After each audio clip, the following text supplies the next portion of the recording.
Film की शुरुआत में हम एक आदमी को देखते हैं जो नर्क का दरवाज़ा खोल रहा होता है और वो कामयाब भी हो जाता है। फिर उसमें से बहुत ताकतवर आत्मा निकलती है, वो उसी के शरीर में प्रवेश कर जाती है। उस आदमी का नाम होता है ओटिस। कहानी में आगे बढ़ने से पहले वीडियो को लाइक करें, सब्सक्राइब करें।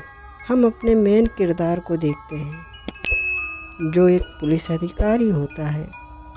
उसका नाम रॉय होता है। रॉय रेलवे स्टेशन पे अपनी बेटी का इंतज़ार कर रहा होता है। रॉय अपनी बेटी से मिलता है।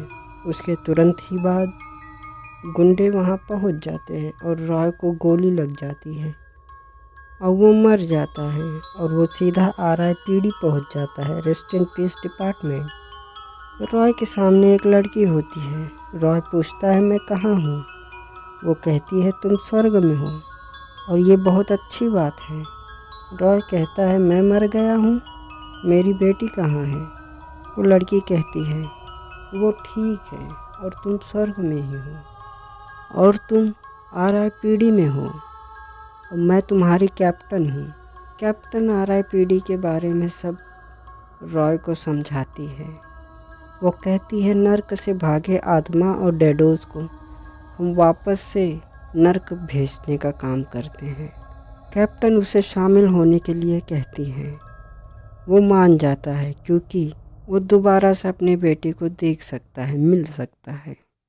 कैप्टन उसे एक कॉन्ट्रैक्ट पेपर देती है।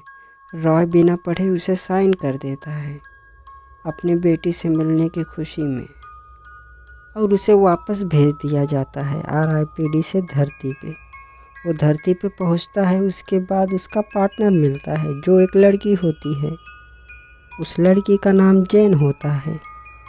फिर सीन शिफ्ट होता है। हम उन्हीं आदमियों को देखते हैं जो रॉय को मारे थे। वो एक बैंक में होते हैं।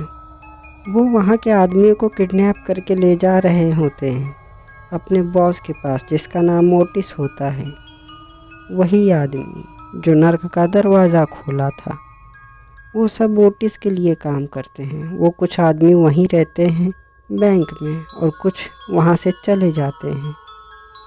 रॉय अपनी बेटी से मिलने के लिए जाता है पर जेन उसे मिलने नहीं देती।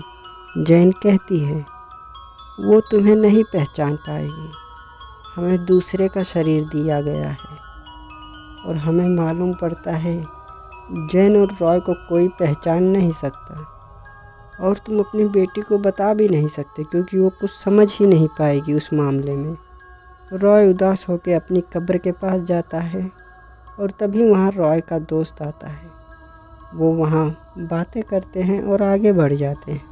फिर हम देखते हैं कुछ अधिकारी उन्हीं लोगों को ले जा रहे होते हैं जिन्हें बैंक में पकड़ा था। जेन और रॉय ये देखते हैं। जेन कहती है हमें इन्हें पकड़ना होगा और वो दोनों प्लान बनाते हैं और अधिकारी को बांध के उन कैदियों से बात करने चले जाते हैं। वो कैदियों से पूछते हैं तुम करना क्या चाहते हो? वो उन्हें कुछ नहीं बताते। जेन एक पवित्र जल एक आदमी पे छिड़क देती है। उस आदमी के सीने में होल हो जाता है और उसके अंदर से शक्तिशाली आत्मा निकलती है। वो पिंजरे को तोड़ देती है और जब शैतान बाहर आता है तो रॉय उसे अपनी RIPD की गन से वापस नरक भेज देता है। वो एक को छोड़ के सबको नरक भेज देते हैं और उसका नाम स्लिम होता है। रॉय स्लिम से कहता है तुमने मुझे गोली मारी थी। वो रॉय को नहीं पहचानता। वो इनकार कर देता है मैंने नहीं मारी थी। रॉय कहता है ठीक है तो ये बताओ तुम किसके लिए काम करते हो?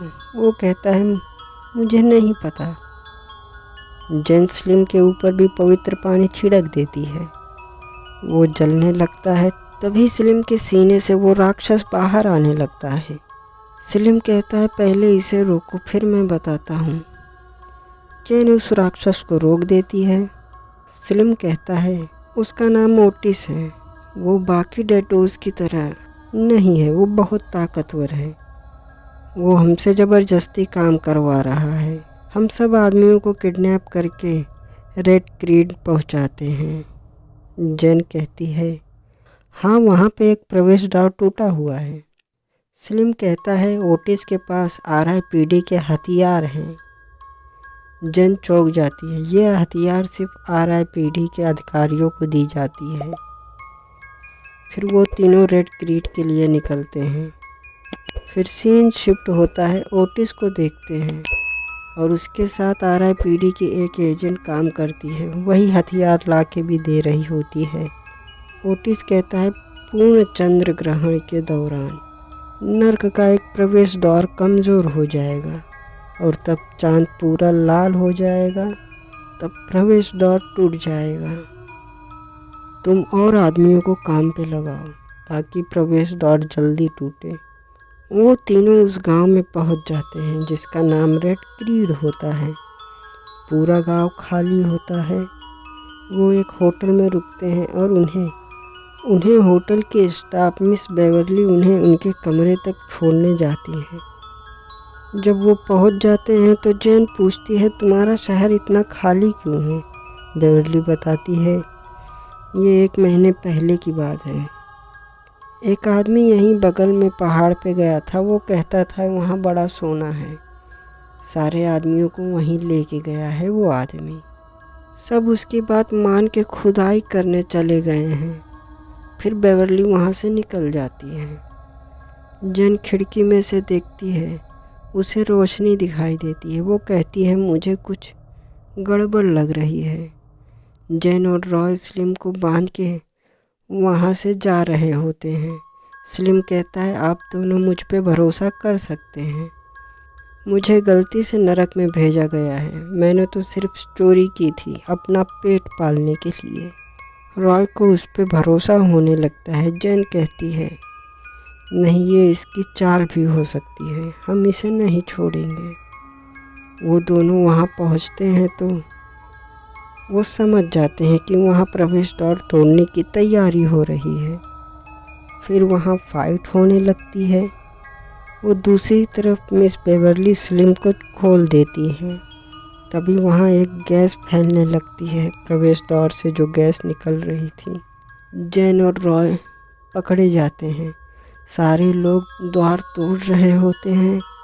कुछ देर बाद द्वार खुल जाता है।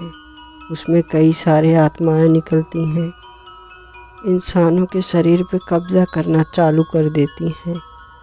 और तभी स्लिम आता है, जैन और रॉय को छुड़ा देता है।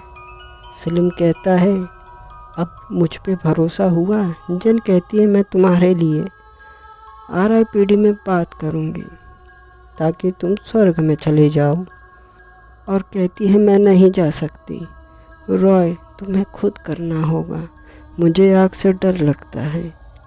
ये लो, ये भगवान का आंसू है, इसे द्वार पे गिरा देना। रॉय कहता है, तुम्हें अपने इस डर से लड़ना होगा।